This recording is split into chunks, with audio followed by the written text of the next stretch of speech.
నమస్తే. ఇన్నాళ్ళు నన్ను సపోర్ట్ చేస్తూ, ఎంకరేజ్ చేస్తూ మీ ప్రేమని నాకు అందిస్తున్న ప్రతి ఒక్కరికి కృతజ్ఞతలు. అలాగే ఈ వీడియో కూడా ఖచ్చితంగా మీకు ఉపయోగపడుతుంది. లైక్, షేర్ అండ్ సబ్స్క్రైబ్ చేసి మీ సపోర్ట్‌ని నాకు అందించండి. అలాగే ఈ వీడియో పట్ల మీకున్న అభిప్రాయాన్ని కామెంట్ సెక్షన్‌లో కామెంట్ చేసి తెలియజేయండి. ఇప్పుడు వీడియోని చూద్దాం.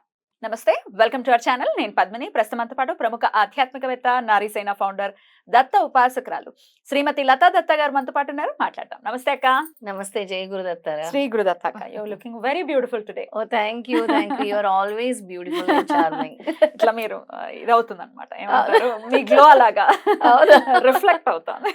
No, you are always real beautiful girl. Thank you so very much. Smile, with beautiful smile. Thank you అక్క. శుక్రవారం అమావాస్య వస్తుంది అక్క. అసలు అమేజింగ్ కదా. చాలా విశేషమైన రోజు అసలు. జ్యేష్ఠ మాసం అబ్జర్వ్ చేస్తే అక్క, శుక్రవారమే అష్టమి రావడం, ఏది బహుళపక్షము శుక్లపక్షం రెండు రెండు శుక్రవారాలు వచ్చింది. ఈసారి పౌర్ణమి కూడా శుక్రవారం వచ్చింది, అమావాస్య కూడా శుక్రవారం వచ్చింది. బ్యూటిఫుల్ కదా. చాలా అమావాస్య శుక్రవారంతో కలిసి రావటం అనేది చాలా విశేషము. అయితే ఈసారి ప్రత్యేకత ఏంటంటే పద్మక యోగం ఏర్పడుతుంది. ఎందుకు అంటే రవిచంద్రులు ఇద్దరు కూడా ఒకే నక్షత్రంలో వస్తున్నారు కాబట్టి పద్మక యోగం. పద్మక యోగం అంటే లక్ష్మీ యోగం అనే చెప్పాలి. డెఫినెట్లీ అసలు అందరూ కూడా ఆ రోజు లక్ష్మీదేవిని పూజించిన విశేషమైన ఫలితం కలుగుతుంది. ఆ రోజు ఎట్టి పరిస్థితుల్లో ఎంత అంటే మీకు ఎంతో కొంత సమయం అయినా లక్ష్మీదేవి ఆరాధన చేసుకుంటే చాలా మంచి ఫలితం. ఇక ముఖ్యంగా అమావాస్య అంటేనే దానాలకి ప్రతీక. ప్రతి అమావాస్య కూడా దానాలు చేయాలి, చేస్తే మంచిది అని అంటారు. అలాగా ఈసారి అమావాస్య ఏంటంటే పితృదేవతలకి ఎవరైతే దానాలు చేస్తారో ఎటువంటి దోషాలైనా కూడా నివృత్తి జరుగుతాయి అని మన శాస్త్రం చెప్తుంది అనమాట. మన శాస్త్రం ప్రతి ఒక్క రోజుకి అంటే ఒక్కొక్క రోజుకి కూడా ఒక్కొక్క ఇంపార్టెన్స్ ఉంటుంది. ఏకాదశికి, అమావాస్యకి, అష్టమికి, పౌర్ణమికి. అలా ఈ శుక్రవారంతో వచ్చిన అమావాస్య రోజు చక్కగా వినియోగించుకోవాలని కోరుకుంటున్నాను. తప్పకుండా అక్క. శుక్రవారం అంటేనే మీరు ఇందాక అన్నట్టుగా అమ్మవారికి, ప్రత్యేకించి లక్ష్మీదేవికి చాలా ప్రీతికరమైన. అవును. అమావాస్య, దీపావళి అమావాస్యకి కూడా లక్ష్మీదేవికి ఎంతలా మనం పూజలు చేసుకుంటాం అందరికి తెలిసిందే. అవును. సో చాలా రేర్ గా కూడా వస్తుంది అమావాస్య శుక్రవారం రావడం. అందుకే ఇలాంటి రోజుని సద్వినియోగం చేసుకోవాలి. ఎవరైతే చాలా ఆర్థిక సమస్యలతో ఇబ్బంది పడుతున్నారో పద్మిని, అలాంటి వాళ్ళకి ఇలాంటి అవకాశం అంటే భగవంతుడు ఇలాంటి అవకాశాలు కల్పిస్తారు అని మనం తెలుసుకోవాలి. ఆ రోజు ఏం చేయాలంటే లక్ష్మీ అమ్మవారికి అందరు ఆవు నెయ్యితో దీపం పెడతారు. కానీ ఆవు నెయ్యితో పాటు రోజ్ ఆయిల్ అని ఉంటుంది. రోజ్ ఆయిల్ అంటే చాలా ఇష్టం అమ్మవారికి. రోజ్ ఆయిల్ తో దీపం పెడితే ఇంకా మంచిది. సుగంధం వస్తూ ఉంటుంది. సుగంధం వస్తూ ఉంటుంది రోజ్ ఆయిల్ అన్నమాట. దాంతో అలాగే రోజ్ ఆయిల్ కానీ జవ్వాది కానీ ఒకవేళ ఆవు నెయ్యి దీపం పెట్టినా కూడా అందులో జవ్వాది వేయండి. ఒకవేళ రోజ్ ఆయిల్ మాకు దొరకలేదు అని అంటే జవ్వాది అంటే చాలా ఇష్టం లక్ష్మీ అమ్మవారికి. జవ్వాది వేసి దీపం పెట్టండి ఆ రోజు. ఖచ్చితంగా అమ్మవారి అనుగ్రహం ఉంటుంది. నేను లక్ష్మీ కుబేర మంత్రం చెప్తాను, తప్పకుండా ఆ మంత్రాన్ని ఆ రోజు పఠించండి. చక్కగా 108 సార్లు పఠించండి. అమ్మ మా దారిద్ర బాధలు తొలగించు తల్లి. ఇలాంటి రోజు కోసం మనం సంవత్సరం అంతా ఎదురు చూస్తాం. దీపావళి అమావాస్య అని, అలాంటి రోజే అని కూడా చెప్పుకోవచ్చు. అంటే శుక్రవారంతో కలిసిన అమావాస్య కాబట్టి అమ్మవారికి చాలా ప్రీతికరమైన రోజు కాబట్టి ఆ రోజుని చక్కగా మీరు మంత్రంతో, ధ్యానంతో, అమ్మవారి పూజతో వినియోగించుకోవాలి. ఇక తామర పూలు దొరికితే తెచ్చిపెట్టుకోండి. ఆ రోజు ముఖ్యంగా ఉప్పు కొని తెచ్చిపెట్టుకోండి. శుక్రవారం అంటేనే ఉప్పు కొనుక్కోవాలని చెప్పి క్రిస్టల్ సాల్ట్ రాలుప్పు అనేది కొని తెచ్చి పెట్టుకుంటే మంచి ఫలితాన్ని అమ్మవారు ఇస్తారు. అమావాస్య రోజు మరి కొనొచ్చా ఉప్పు? కొనొచ్చు. మనము అందుకే లక్ష్మీదేవిని ఆహ్వానిస్తున్నాం అమావాస్య కాబట్టి ఆ రోజు తీసుకొచ్చి పెట్టుకోవచ్చు. తప్పకుండా. మరి మంత్రం కూడా ఒకసారి చెప్తారక్క? తప్పకుండా. ఇది కుబేర మంత్రం. ఇప్పుడు నేను చెప్పేది ఓం యక్ష కుబేరాయ వైశ్రవణాయ ధనధాన్యాధిపతియే. మరొకసారి చెప్తాను. ఓం యక్ష కుబేరాయ వైశ్రవణాయ ధనధాన్యాధిపతియే ధనధాన్య సమృద్ధం మే దేహి దాపయ స్వాహ. మే దేహి దాపయ స్వాహ అదొక మంత్రము. ఇంకో మంత్రం అంటే కుబేర ధన ప్రాప్తి మంత్రం ఇది. ఓం శ్రీం హ్రీం క్లీం శ్రీం క్లీం విత్తేశ్వరాయ నమః. విత్తేశ్వరాయ నమః. మళ్ళీ చెప్తాను. ఓం శ్రీం హ్రీం క్లీం శ్రీం క్లీం విత్తేశ్వరాయ నమః. ఓం శ్రీం హ్రీం క్లీం శ్రీం క్లీం విత్తేశ్వరాయ నమః. ఓకే.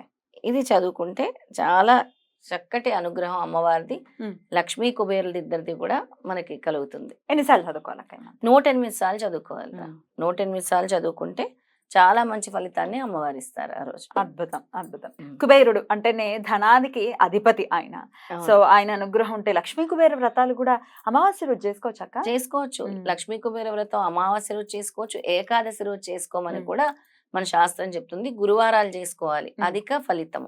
లక్ష్మీ కుబేర వ్రతం కాబట్టి లక్ష్మీ వారం చేసుకోవాలి. అంటే ఇప్పుడు అడగడానికి కారణం శుక్రవారంతో వచ్చింది కాబట్టి అమావాస్య చేసుకోవచ్చు.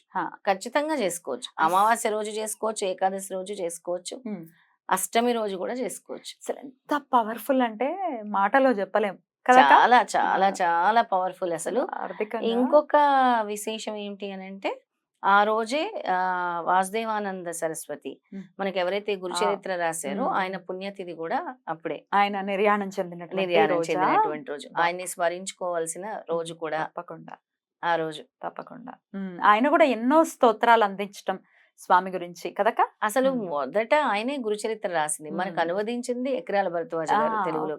అసలు వాసుదేవానంద సరస్వతి టెంబే స్వామి ఆయనే మనకు గురుచరిత్ర అందించారు. ఈయన గురించి ప్రత్యేకమైన సాయి సచ్చరిత్రలో కూడా ఆయన గురించి ప్రత్యేకమైన ప్రస్తావన ఉంటుంది. సాయి సచ్చరిత్రలో ఉంటుంది, గురు చరిత్రలో కూడా ఉంటుంది ఈయన గురించి. ఆయనకు జరిగిన అనుభవాలు ఎన్నో దత్తాత్రేయ స్వామి ద్వారా. ఇక ఆ రోజు అనఘాలక్ష్మిని కూడా మనం తలుచుకోవాలి. దత్తస్వామి అనఘాలక్ష్మిని తలుచుకున్నా కూడా అమావాస్య శుక్రవారం రోజు చాలా విశేషమైన ఫలితం అమ్మవారు ఇస్తారు. దత్తుడిని అయితే ఎలా పూజించుకోమంటారు? లేకపోతే ఏదైనా అధ్యాయం ఏదైనా చదువుకోవచ్చు అంటే ఏది చదువుకోవచ్చు ఆ రోజున? ఆ రోజు 1వ అధ్యాయం చదువుకుంటే మంచిది. సంపూర్ణమైన గురు అనుగ్రహం అంటే గురు దర్శనం కూడా కలుగుతుంది. గురు చరిత్రలో 1వ అధ్యాయం అంటే నామధారకుడు చాలా అసలు బాధపడి పరితపిస్తూ ఉంటాడు.